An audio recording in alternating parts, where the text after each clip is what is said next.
अहंकार यह था कि मुझे छूट नहीं चाहिए, मुझे दूसरे को गलत साबित करना, इसलिए मैंने कहा कि वह अहंकार चूर चूर हो गया है। कि किसको टिकट दिया गया, किसने इलेक्टोरल बॉन्ड लिया, इस विषय का कोर्ट की प्रोसीडिंग से कोई लेना देना नहीं है।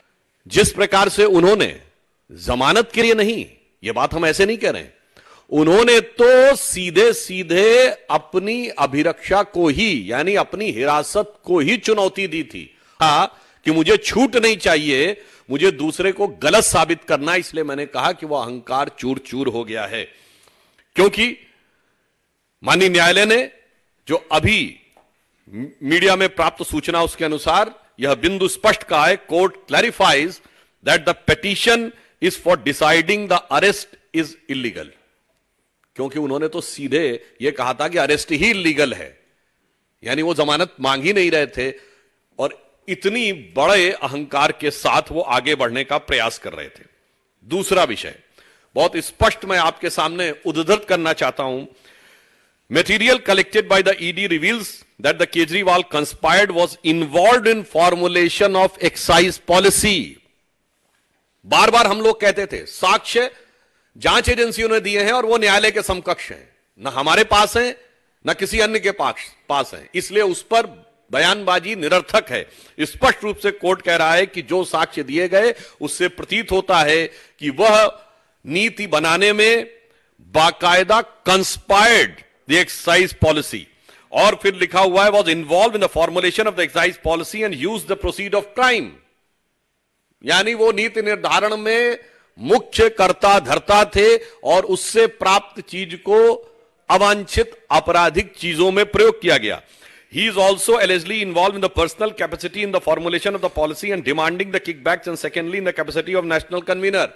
यानी प्रथम दृष्टया वो नीति को बनाने में मुख्य सूत्रधार थे और फिर उसके बदले में धन प्राप्त करने में अपनी दूसरी भूमिका यानी आम आदमी पार्टी के संयोजक के रूप में कर्ता धर्ता थे।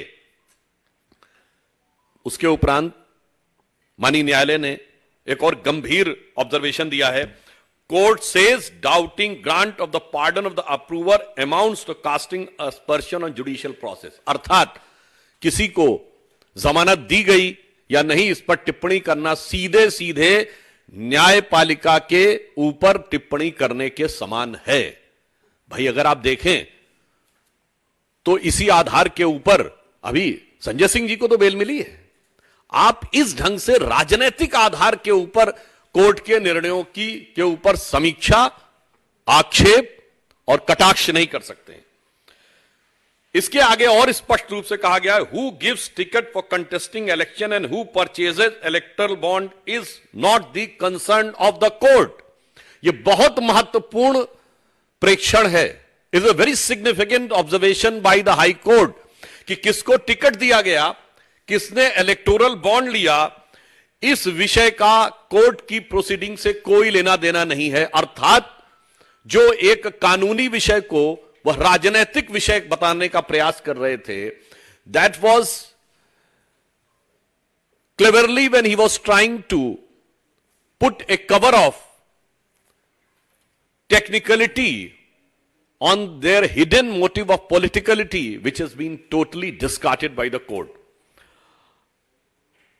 अब देखिए एक और बिंदु पे कहा है, the investigating agency under the criminal jurisprudence can't be directed to conduct the investigation as per convenience of the person. जो बार बार कहते थे कि ईडी हमें यह बताए कि इस तरीके से मुझे जवाब देना या उस तरीके से मुझे इस कैपेसिटी में बुलाया जा रहा है, इस कैपेसिटी में। बहुत स्पष्ट कहा है कि आरोपी को यह अधिकार नहीं है किसी व्यक्ति को कि वो ये तय करे कि किन नियमों, किन प्रावधानों या किस प्रक्रिया के तहत अथवा किस रूप में जांच एजेंसी उससे जांच करना चाह रही है। अगला बिंदु और गंभीर है, the court won't lay down different categories of law, one for common citizens and other granting special privilege to chief minister। आम आदमी पार्टी, मैं पुनः अंडरलाइन करके कहता हूं, आम आदमी पार्टी के